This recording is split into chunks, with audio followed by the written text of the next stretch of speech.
Thank you very much, Honorable Speaker, Honorable Musyoka, all protocols observed. Recognize all my colleagues from Parliament. Ma'am, Winnie, my name is Edwin Sifuna. I'm the Senator of Nairobi and the DSG of the government. We are both in my capacity as an individual on behalf of the party and the party leader to say for the loss of my husband. We assure you that we are together. Of course, I'm a bit too young. I've known you personally. I understand that first came to Parliament through the LDP, which is one of the predecessor parties of ODM.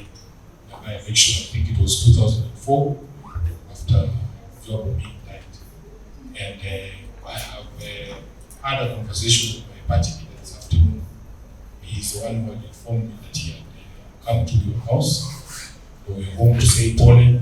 So, on my own behalf, on behalf of the people of Nairobi, on behalf of the entire party, the National Secretariat, and on behalf of my party leader, I just want to reiterate our condolences to you and your entire family, and to assure you of our support. You spoke very well here, and my party leader has assured me that you've also spoken about many other things, that even when this journey is complete, there are things that we will still need to stand by each other so that we are able to assuage the situation. So we are fully aware of the situation as it is. Let us conclude this particular process, and I will assure you that we will remain available for you, because you know the discussion that we've had with my party leader. So I don't want to go beyond that. Just to say, Paul, yes, sure. She has asked to say something. Maybe I've told her memory something.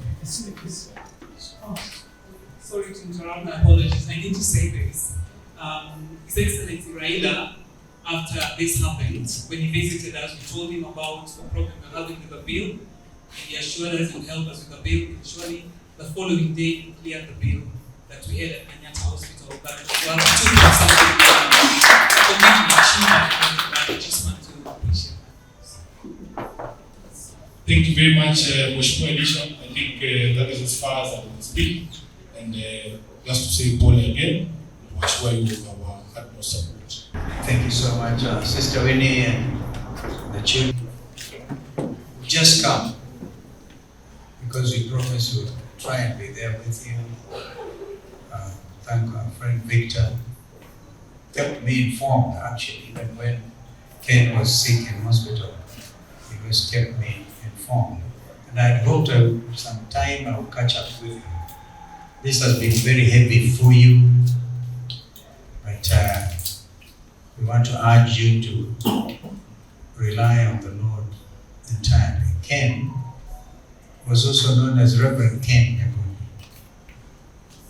The Lord that he served will have him rest eternally.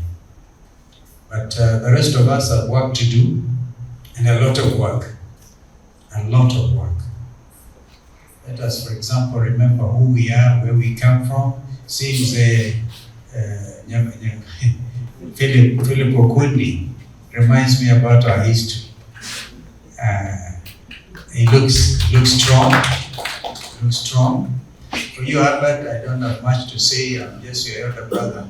Just told me I'm older by 1 week. We born the same year, by older by 1 week. You're keeping well. And to see our brother speaker here, Baba Yaroma, we remind ourselves of a lot of things. The amount of tear gas I've eaten with this brother. Oh, the amount of tear gas. Let's never forget these things.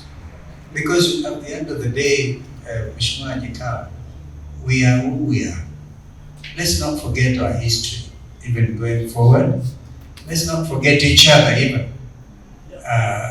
Chairman Eric, a wonderful man, he even gave me some accommodation of a radio station. Amazing people. So let's really surround this family with as much love as we can. And looking, when I went home, I saw that young man, the photocopy of his father. Ken has not died, he has slept. and we have his photocopy there. It's still growing tall. So we feel that it's our duty to do the much we can, and we may not join you out there, but tomorrow we'll try and be there. I assume the funeral service is here. Ken used to call me Dad, standing tall. Just imagine Ken calling me Dad. Because he had a big heart and big mission in life. So those projects that are not completed, Winnie, and you know, you've shared with us, things that Victor is following as an advocate, follow them vigorously. And let our friend Raila follow them, because he's also sitting very strong in the present circumstances. If he can manage to get things waived, he can also get things paid. There are lots of money is owed to this family, and we hope he can actually get them paid so they can settle a lot of things. There's two young men still in school, still studying. I thought you had to go back, isn't it, at some stage, to the US. Yeah. So this is a wonderful family, and that is why we are here. This is why we are here, to honor Ken and to remind ourselves of the struggles you've gone through, LDP, as it then was. And you know, Sifuna, you've done your research. This guy has a good mind. Yeah, very good mind. And so you represent your party leader well. And not to be quoted by the media, but this man, one man who knows the mind of Jacom is this guy. Not any of you guys. I can attest to that. So when I had to check on some facts, I know Sifuna is there. It's really very solid as Secretary General of ODM. Let us hope going forward we'll be able to find each other again. If we don't, so be it. But let's remember, Ken and my brother here, these things should never be murky, messy, and with consequences. Babu Aroma, I have to put some light into this thing. Thank you so much. Thank you very much, Honorable Elisha, Mama Winnie, and your children and your larger family. My brother Steve Kalonzo, Senator Sifuna, all members from Parliament, led by Senior Nikal, Chairman of the Health Committee, our former colleagues who have been introduced, fellow mourners. I was invited here by two people, Elisha here, as the area MP where our brother will be taken to rest, and somewhere we were in Parliament with both of them. I knew Ken when he came to politics after the demise of my very close friend Joe Bonino. That time we were NAC. We went to campaign for him, and he came to Parliament and served the remainder of that term. And he was very friendly with everybody. After he left Parliament, he's kept in touch with many of us. I have his number, he has my number, he's been communicating with me. When I was elected Speaker, he came to Parliament to see me. The first thing he did when he entered my chamber was to ask me to stand up for prayer. Being a reverend, he prayed and gave me words of advice.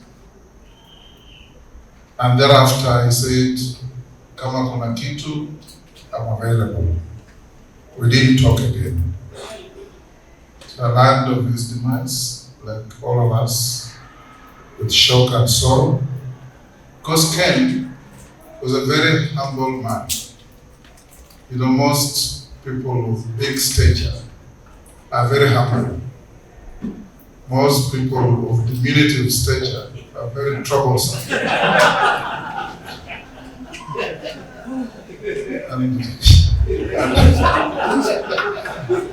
I'm not casting aspersions on anybody, but Kenn was certainly a very gentle giant. He had a smile for everybody, a word of advice for everybody, and when Elisha came to ask me to give him room to eulogize him on the floor, I called for his file, and I could not see anything. You know, normally in Parliament, even when you are sent out for misconduct, it's entered in your file. When you become troublesome and you are warned by the Speaker, it is entered in your file. Kenn did not have any such entry in his file. Now, Sifuna, you probably don't know that people in that house whose duty is just to do that. They keep your files very active all through. And I'm sure I can't say the same of my nephew, former member from Madari, because he was kicked out of the house several times when we were with him. So we come here, Mama, and all our colleagues, to support the family and to mourn our friends. You know, in this country, we have all gone the whole cycle. There's not a single politician in Kenya today who has never worked with the next politician. We have all worked together at one time or another. And the correct phraseology still is noisy, messy, and with casualties. You missed it. We have all worked together. We've worked for the past 10 years of the last 2 terms. Kalonzo and our brother Raila were sniffing tear gas. One time, Kalonzo, you remember, we lost our shoes on City Hall Way. And you and I went home each with one shoe in one leg, and the other shoe was gone. And all these things are what makes the interesting history of our country. Because after going through all this, we regroup and realize that we have a country to live with, a country to protect, a country to look after, and a people to guide. And that's what leaders are there for. You can shout at each other, but at the end of the day, we must remember that this region is riddled with countries that have failed. Somalia is an example. The troubles in South Sudan, we know. Look at Congo from 1963, it has never known peace. So every time we get to the brink and we see what happens to our neighbors, we retreat and realize that my ego may not go beyond where it is, because we must look after our children, we must look after our people, and look after our country. And Kenn was an embodiment of this. Since he left Parliament, I have not had any time where Kenn is engaged in exchanges with anybody, either politically or in any other capacity. Those are the people that we count on to keep this country together. So I want not to say too many things. I also bring condolences from His Excellency the President, with whom we were in the same Parliament, with Kenn, and all these teams are also here. Philpo Kunde, I think in Beo, we were in that house together. Who else was? Eric, we were together. Ruben Dolo, we were always in the gym together. Elizabeth, were you in that Parliament? No, you came later. Yes. But that is the nature of our politics. So when you have been around, like me and Steve, every time I tell these members that I've done 6 terms, they marvel, because, you know, consistency helps. And in politics, you know, you have to know when to press the correct button, you know how to talk to people, You know how to move with people. And my brother Steve here, he did 6 terms. And we come a long way. When Steve first went to Parliament, you remember? We did a harabe for you. And I contributed 500 shillings. This was in 1985, after your predecessor Manandu was gunned down. But that time, with 400 shillings, I could fuel my car and drive to Bungoma and back. So it was not little money. That was enough fuel to drive to Bungoma and back, and have some fuel left in your tank. So I gave you a few trips to Sifuna and back. So let's do what we came to do. I told Elisha I have another appointment at 8, and I've been given a list here on how we are going to collect the money. But Mom, as I finish, please, the Bible says, there is one man out there who is the father of the fatherless and who is the protector of widows. The Lord Jesus Christ. Believe in Him, pull your children together, create a family of Nyagudi, and God will protect you. Even Jesus said, look at the birds of the air. They have no granaries, they have no farms, they have no nothing, but they're so happy they sing from morning to evening. Why? Because God protects them. And God will give you that protection. And this is a journey for all of us. I just came from marrying my mother. She was old, but you know, when it arrives at your doorstep, people will tell you death is normal, death is usual, hii ni ya kawaida. Ikikufikia si kawaida. It is something strange that has knocked on your door.